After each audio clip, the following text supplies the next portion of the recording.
artificial intelligence is meant to be acting like human as much as possible, but we're still far away from the AGI, human-level intelligence. It will take some time. Jefferson Chen is the co-founder and chief executive officer of Advanced Intelligence Group, a technology startup providing products and services powered by artificial intelligence. Its brands include Atomy, a buy now, pay later platform allowing consumers to split their bills into multiple payments. Born in Fujian, China, the 42-year-old Singaporean was a hedge fund manager before starting Advance. I'm Sumiko, executive editor of the Straits Times. I'm meeting Mr. Chen for lunch at Tongler Private Dining in Ouyui Tower.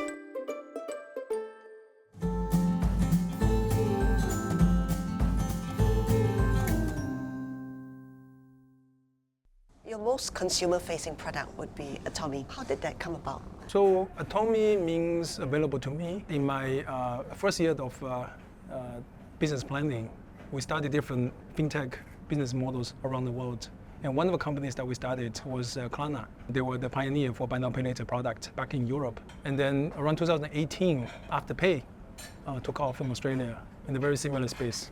Fundamentally, it's a platform that connects the merchants with the consumers and be able to help the consumers improve their affordability of the product and also help the merchants achieve higher conversion rate on their sales process. So we learned about the story about Afterpay and Klarna, and then around COVID, when a lot of the retail companies were looking for new solutions to improve the affordability of their customers, we launched that in Singapore, and then we expanded to Southeast Asia. What's the biggest challenge or challenges of being in the AI business? I think it's about speed to learn, because this space evolves so fast. Almost every other few weeks, there's a new breakthrough in the field. So we need to really understand what's happening, understand what's the breakthrough, and what's the boundary. What are the limitations of technology, and be able to articulate and define the ability of adopting this kind of technology in the financial services industry. Why did you choose to headquarter Advance in Singapore? I came here in 2006, so I've been living here for the past almost 20 years, 18 years. So Singapore feels home to me. When I started the business, I think the US, China, and some other markets already saw the first wave of innovations in the fintech space. And AI, I think, was more developed in those markets. So I think there was an opportunity for us to take the learnings from some of the other markets and bring it here to Southeast Asia.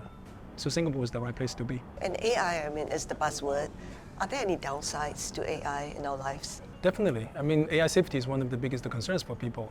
And also, if you look at the transformer-based foundation models, essentially the backbone for ChatGPT, I think there's limitations. For example, hallucination. It means that some information or output generated from the model may not exactly represent the truth.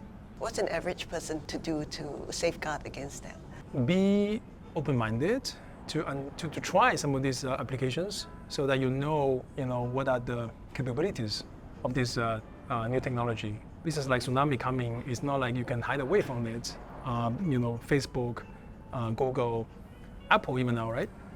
Everybody is already integrating this technology into the device, the services, which is consumed by pretty much everybody. So inevitably, they'll be exposed to that. To protect themselves against this potential risk, I think one is the platforms. They need to be very, very cognizant of setting up the right framework. And then the government, including Singapore government, I think they are spending a huge amount of time setting up the regulatory framework to make sure that there's a certain level of protection for the consumers. And then for the consumers themselves, I think, in a way, treat AI as the human also. It's like when you get to know someone new, that you need to have a certain level of awareness and be able to tell what to believe in, what not to believe in. And then gradually the trust hopefully get built up, and there's certain things that you will tell the bot and certain things you wouldn't. And your hobby is very interesting. Could you share a little bit? Well, I like basketball. I watch NBA almost every night for 10 minutes, play basketball every Sunday. My profile photo is always associated with something with basketball. Another hobby is that I like creative things, animation. I spend weekends playing with the AI tools for creating short videos and animation films. And that is the future, you think? I think it is. I mean, everybody's got the passion or a story that he or she wants to tell. And now finally there are tools available that make that process of telling the story much more easily and also interestingly.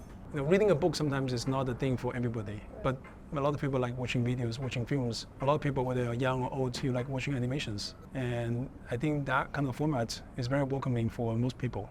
So I think this creates new tools and new possibilities for people. And the cost of doing so is much less and speeds much faster. If all goes to plan, what would the next 8 years be like? I'll continue to devote myself to the AI field. I think we're pretty lucky. So from the technology cycle perspective, we are finally re-entering a new wave of upcycle. You know, the previous one was mobile, the previous one was the PC or internet. Finally, you know, I think after mobile, just AI. So I think I will continue to devote myself to this field in different capacities. Thank you very much for having lunch. Thank you. Thank you so much. I didn't do so well when I was in the government as a civil servant. In fact, I didn't get promoted the entire 5.5 years as a government scholar.